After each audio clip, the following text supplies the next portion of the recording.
ain't never going to do that. Amen. You can't make a missile. You can't build something to stop God. Amen. We put all these buildings together, and if he doesn't send a tornado or a hurricane, he'll send a tsunami. Anything big wave out in the ocean comes across through there and just wipes everything out.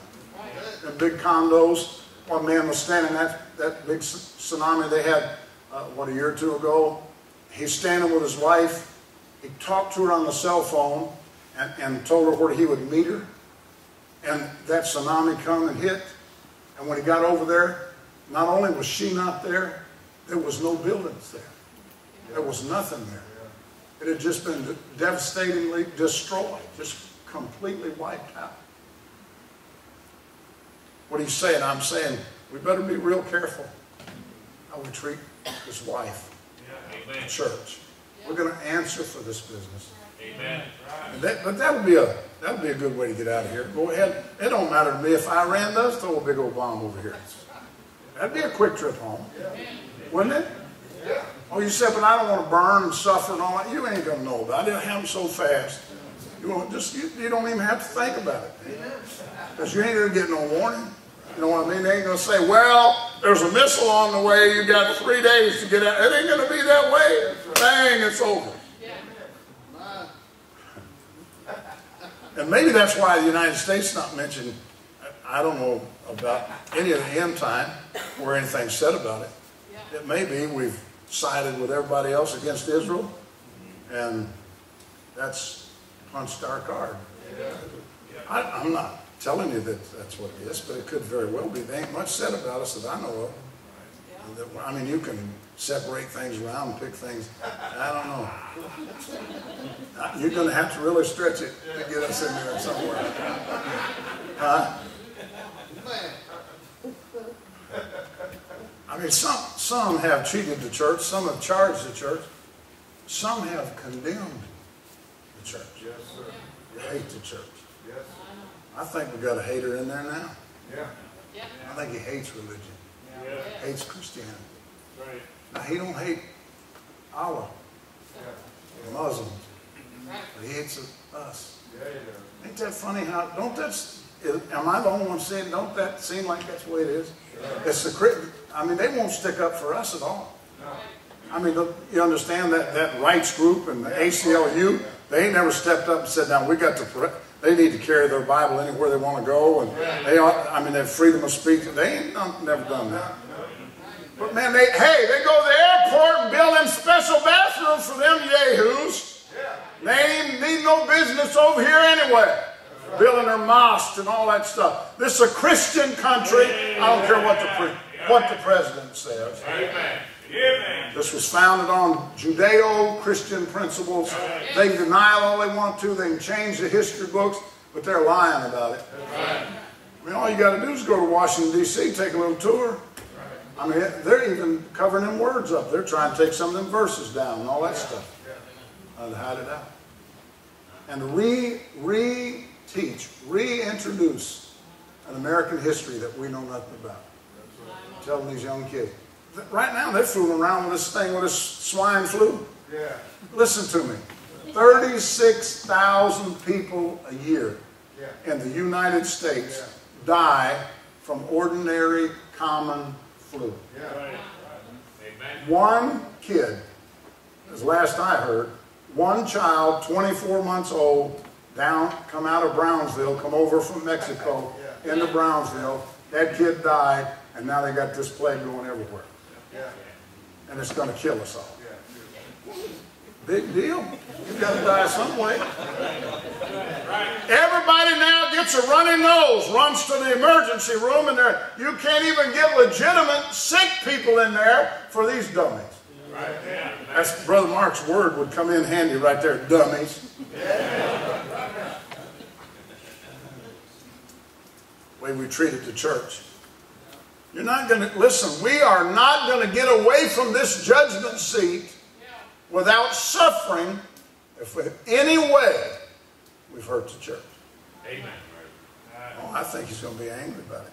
Yes, sir. The worship, not only the word and the will and the wife, but the worship, the pattern. Listen, The admonition in 2 Timothy about the worship that they'd have a form of godliness, but deny the power thereof. They just go through the... Man, that's in many church buildings all over our country. They just got a sham, just a pretense, just a facade.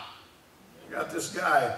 In fact, my niece was just telling me today, she has a step-grandchild, and she went to some kind of a ceremony they had for the step-grandchild. And now my niece is saved, but her husband's not saved, and none of her husband's family, none of them are saved. They're Catholic, and she, to save the feelings of her stepdaughter, she went to this ceremony, and this Catholic priest was there, and she absolutely got tore all to pieces because he actually made a public prayer for a one-world church. That's what he did. He did that. She said, I've heard preachers, Baptist preachers, preach about that and the warning about it, and that would be the sign of the end time. She said, but to actually hear a man who was praying a prayer asking for that to happen. She said, that really shook her up. It ought to shake you up, man. That's what they're headed for. They're trying to do that. One world currency's been talking about. I mean, Obama is not our president only. He's wanting to be the president of the world, man. And a lot of the world's looking at him like, all right, yeah, man, okay, good. Oh, well. He's about wrecked the auto industry. Y'all know that.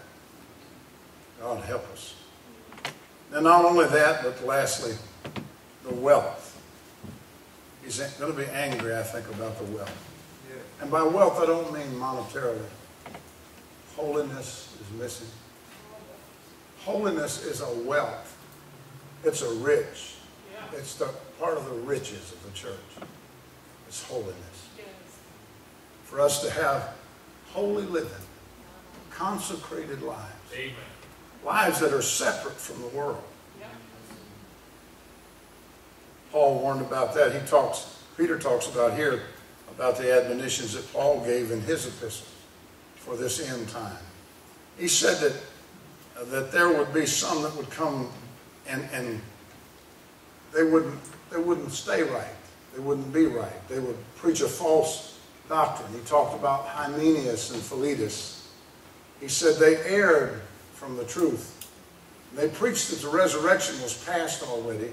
And the Bible said, and overthrow the faith of some. Amen.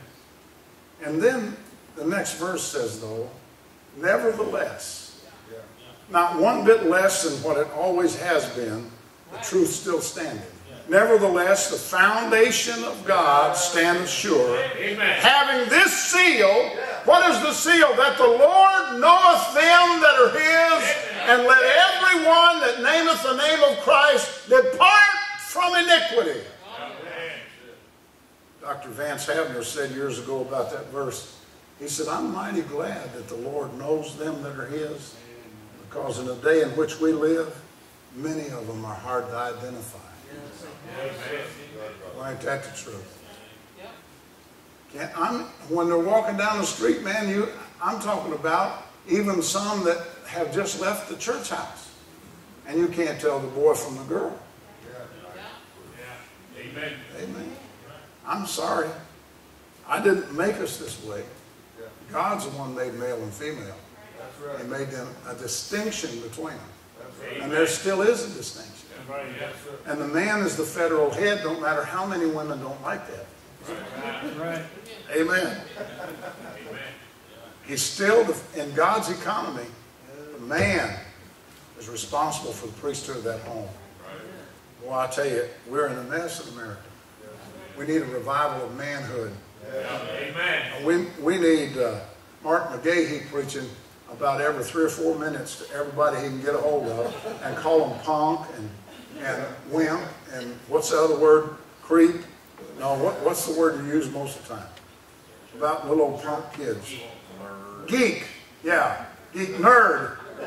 Yeah, that's it. Nerd. Geeks. That's what we need. We got too many nerds and geeks around.